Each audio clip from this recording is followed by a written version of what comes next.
So we thought it was irresponsible to spend public money in a useless project. Our proposal was to have a forest to protect the city against future tsunamis. The idea was that against geographical threats, we had to offer geographical answers. We thought that instead of resisting the energy of the sea, we had to dissipate it by introducing friction. A public forest was politically more complex and socially more challenging, since it required land expropriation. It solved the problem of the flooding by laminating the rainwater. It also solved the historical debt in terms of public space, increasing it from 2 square meters to 7 square meters per inhabitant, providing democratic access to the river. To the proposed mitigation forest, we added a system of escape routes that within minutes could bring the population to a safe height in the hills, with photovoltaic public lighting that illuminated them even in case of electrical shortage. In order to give a coherent direction to the reconstruction, we also designed almost every public building, like the fire station, from where aid was coordinated, or the bus terminal, a crucial building to re-establish connectivity. The school, which was where children could receive their meals. We also presented a set of typologies for the different housing policy programs. We applied our 10 years accumulated experience in social housing. For example, instead of doing the conventional 40 square meters small house, we proposed that 40 square meters had to be seen as half of a good house, allowing people to complete them over time.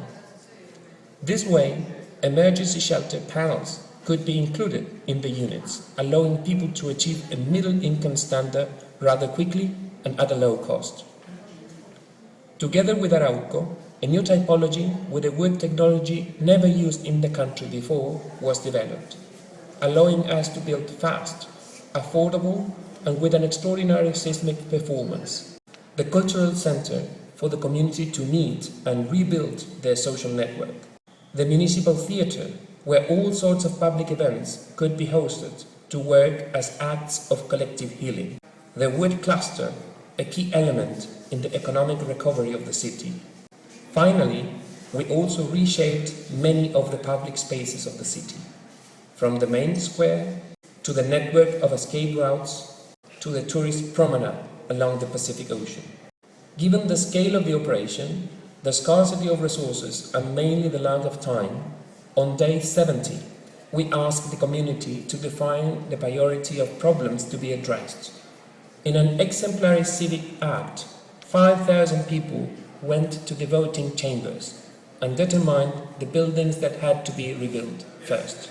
The voting also validated the way the city was going to be protected against tsunamis.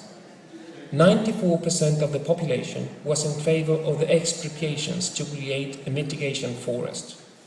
Even the fishermen agreed to be expropriated. They only asked to be allocated as close as possible to the river and to be treated equally. They were okay to leave if the wealthy landowners left too. On day 100, we submitted the proposal to the President of Chile. We are now around 800 days away from the earthquake. Some of the projects may never be executed the way we proposed them, but it is a fact that the city will move its gravity center from the grid of streets to the river, to a new public space that will repair the urban debt of the city, that will solve the historic problem of the flooding due to rain, and that will simultaneously protect the city against future natural threats, introducing for the first time in Chilean history a new anti-tsunami urban DNA. So in both cases, Constitución and Calama, the water was the problem, too much in one case, too little in the other. And in both cases, trees were the solution, protecting the city from a water overdose by dissipating the energy of a tsunami in one case, and domesticating a harsh environment due to water scarcity in the other.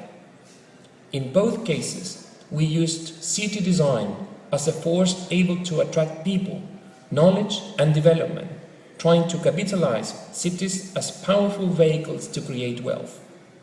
And in both cases, we used city design as a dismantling device for social time bombs, taking advantage of cities' potential to be shortcuts towards equality.